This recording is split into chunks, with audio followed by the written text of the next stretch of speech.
3 বছরের বাচ্চাটা সারাক্ষণ মোবাইল টিপে কেন? তার মা নাই? 12 বছরের ছেলেটা সারাক্ষণ মোবাইল টিপে কেন? কেন তার বাপ নাই? আপনি চিরানি খান, আপনি গাছনি কাটেন, কার জন্য আপনি রোজগার করেন? এত টাকা, এত ঘাম, এত পয়সা আপনি রোজগার করছেন ওর জন্য? কার জন্য বিল্ডিং করলেন? ও তো এক ওয়াক্ত নামাজ পড়ে না। এই দুশ্মন আমনের জন্য কি উপকারে আসবে? কথা বলে না।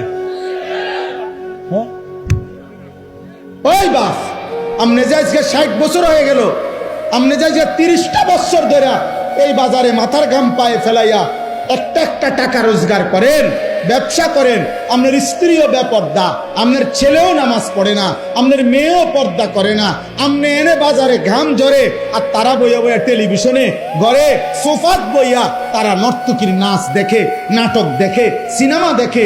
আমনের ছেলে এলাকার আরো 2-4টা বখাটের লগে পুরা দমে মোবাইলে উলঙ্গ ছবি দেখছে, আর আমনের ঘাম বাইয়া বাইয়া পড়তেছে একটা একটা টাকার জন্য।